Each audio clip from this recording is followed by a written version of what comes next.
Ya estamos de regreso. Desde hace varias semanas hemos informado sobre la imposición de aranceles a Estados Unidos en agravio de algunas mercancías mexicanas, todo esto en el marco del nuevo Tratado de Libre Comercio. De hecho, ya se aplicó mexicanos y algunos sectores industriales estratégicos para ambos países. Y para seguir platicando de este importante tema, tenemos en la línea telefónica a Alfredo Nolasco. Nuestro invitado es especialista en desarrollo de negocios con experiencia en los sectores público y privado, ya que ha ejercido cargos de alta responsabilidad en asuntos gubernamentales y la creación de alianzas estratégicas. Actualmente es presidente del Comité Internacional para Centroamérica y del Caribe, dentro del Consejo Empresarial Mexicano de Comercio Exterior, Inversión y Tecnología, y forma parte del Consejo Editorial de Negocios del diario Reforma. Buenos días, Alfredo, gracias por acompañarnos. ¿Qué tal? ¿Cómo estás? Muy buenos días, gracias por la invitación y poder charlar con tu auditorio. Gracias a ti, Alfredo, por aceptar la invitación. Pues un tema importante, y quiero que nos platiques en tu concepto cuáles son los efectos reales en México de la imposición de aranceles, pues una medida ya aprobada por el gobierno de Estados Unidos. Sí, pues mira, es una realidad con la cual vamos a tener que vivir. El paradigma comercial y las condiciones favorables que tuvimos durante muchos años con el marco del NAFTA, ¿no? El Tratado de Comercio del 94 y el actual, pues han cambiado porque tienes a la cabeza al gobierno de Estados Unidos a una persona que es totalmente conservadora, un hombre de cerca de 80 años que tiene una visión de hace 40 años de lo que era el comercio y la inversión. Entonces, pues nosotros somos el socio pequeño, aunque somos una economía importante, somos el socio pequeño, y por lo tanto tenemos que adecuarnos a las realidades. ¿Qué es lo que está pasando y qué es lo que estamos viendo nosotros en el terreno?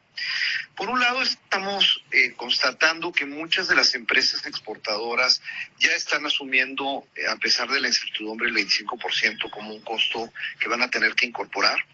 Y hay que tomar en consideración que los aranceles no es algo que pagan los exportadores, sino más bien es el importador al país que llega el que tiene que pagar un 25% al erario público del país de destino.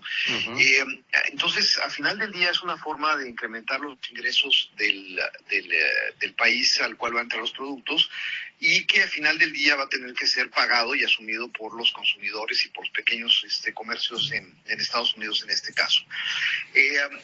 ¿Cuál es el efecto que vamos a tener en ese sentido? Pues México evidentemente sí va a verse afectado porque va a vender menos, sus productos van a ser más caros, y al ser más caros los productos, no es por el arancel de que sí, sino más bien porque va a haber menos compra en Estados Unidos, por lo tanto baja también la necesidad de producir más, y por lo tanto hay un efecto en donde se produce menos y por lo tanto se necesitan menos trabajadores, menos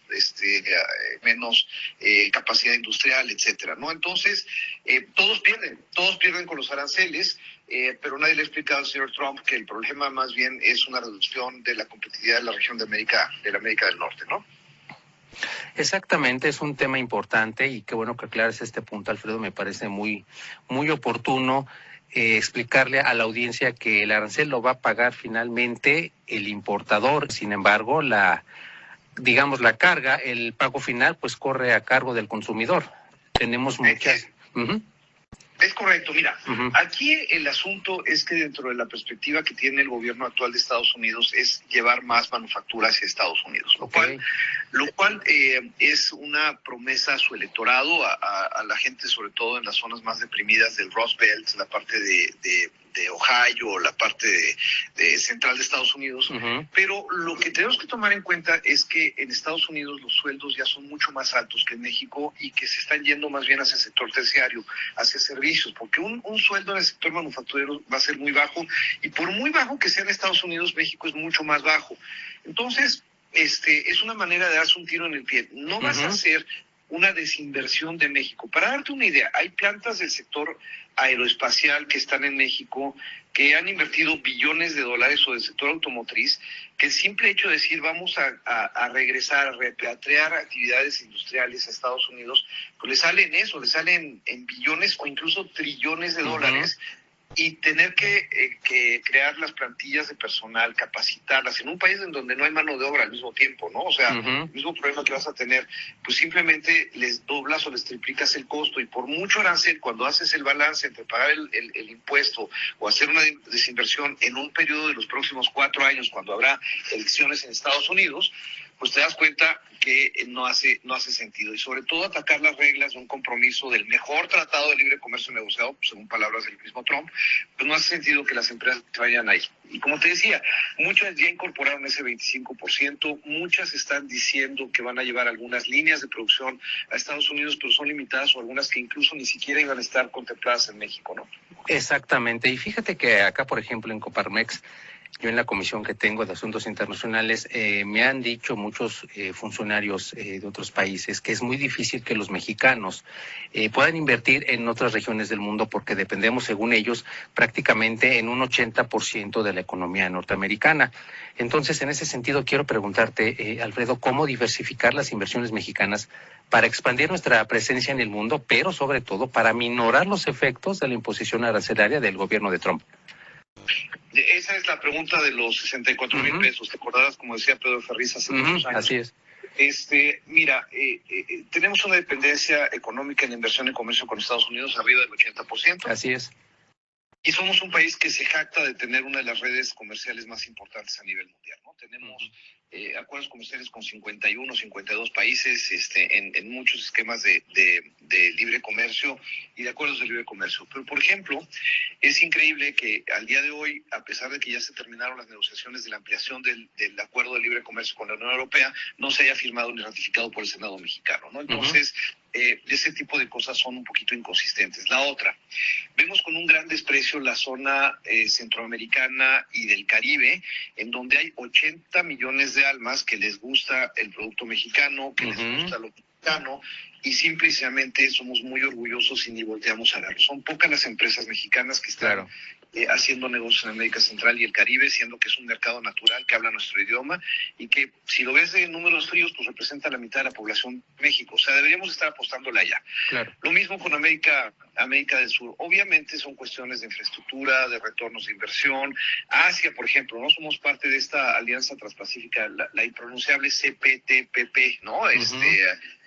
Y pues ahí está la cancha abierta y no hemos hecho nada. Y al mismo tiempo hay que tomar en cuenta que tenemos países que son competidores directos de México en manufactura. China es un país manufacturero que es competencia directa de México, y que ellos es donde veo muy difícil que China, por ejemplo, se convierta en un sustituto de inversión extranjera en el país, simple y sencillamente porque vas a poner plantas en tu país competidor. Lo que ellos quieren es vender, ¿no? Bienes y servicios, no necesariamente hacer manufactura. Por eso yo no creo, y a veces me da hasta un poco de risa ver que vamos a ver armadoras chinas en México para el mercado de Estados Unidos. Eso no va a pasar.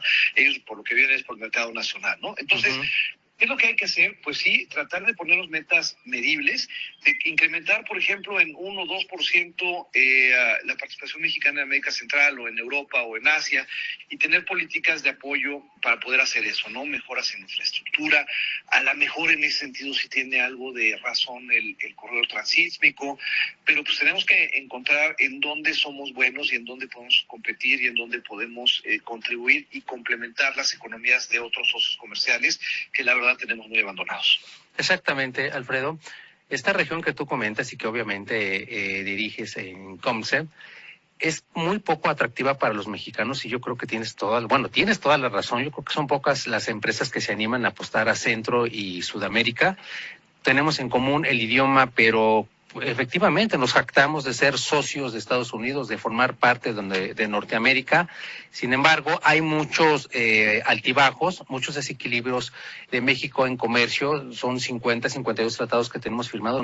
Yo creo que no les sacamos provecho a todos.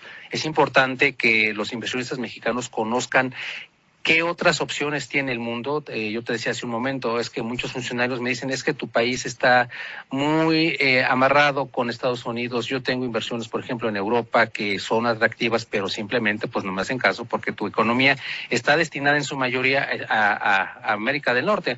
Entonces es un punto importante, Alfredo, que hay que valorar. ¿Cómo podemos hacer viable esta diversificación de la inversión, como lo comentas, con metas viables, realizables y que obviamente los inversionistas mexicanos puedan implementar en el futuro? Y ya para finalizar, Alfredo, ¿cuál es tu pronóstico en cuanto a la relación México, Estados Unidos, Canadá en vista del escenario económico vigente entre estos países? Mira, a principios del año habíamos puesto 3 escenarios, ¿no? Uno que damos 60% de probabilidad, que era que todo continuaba igual. Uno, segundo, un escenario positivo, 25%, y nos estamos enfrentando del escenario negativo que lo pronosticábamos en 15% antes de la llegada de Trump, ¿no? Entonces, ¿qué es lo que tenemos nosotros? Vamos a tener tensiones políticas, aranceles, nacionalismo energético, que van a fracturar la confianza de los 3 amigos, ¿no? De la manera que estamos trabajando. Es muy probable que vayamos a tener actividades de desinversión y reducción de la producción en México, no por los aranceles, insisto, y lo subrayo, sino más bien por la recesión en Estados Unidos. Y esto puede llevarse en los próximos 2 años hasta que tengamos las elecciones intermedias en Estados Unidos, y cuando a la bolsa del elector promedio en Estados Unidos se ve afectada por más de alguna cuestión de temporalidad, vas a ver cómo vamos a tener un check and balance por parte de Estados Unidos. Ahora, la relación de México, y con esto quisiera concluir, es la relación entre México, Canadá y Estados Unidos va a seguir siendo asimétrica, pero es sumamente interdependiente. Entonces, México es un eslabón clave. Hay que tener confianza en que por mucha presión que nos pongan, y hay que leer el arte de la negociación de Trump, hay que leérselo, no es el mejor libro, pero hay que leerlo, pues simplemente mantenernos firmes, tener nuestras convicciones claras, saber que va a ser un tiempo difícil los próximos años, pero que no podemos estar supeditados a los caprichos o la incertidumbre por cuestiones de agenda política. Yo creo que México tiene la capacidad, tiene la posibilidad de trabajar en su mercado interno, y podemos poco a poco empezar a tener la diversificación y salirnos de la idea de poner todos los huevos en una canasta. Es correcto, Alfredo, tenemos la capacidad, coincido contigo, formamos parte del prestigiado grupo del G20, entonces eso habla bien del país, generamos confianza en el extranjero y eso también es muy importante, no estamos peleados con nadie, entonces el país es atractivo, coincido nuevamente contigo, hay que ver la manera de que los inversionistas encuentren la manera de implementar la diversificación y que obviamente nuestro país salga adelante. Bueno, Alfredo, te agradezco muchísimo tu tiempo, tu disposición, no me despido, yo te dejo el micrófono abierto para platicar contigo en otra ocasión y te mando un abrazo. El día que quieras, me da mucho gusto, y saludos a ti y a toda la audiencia. Que tengan muy buen día. Gracias.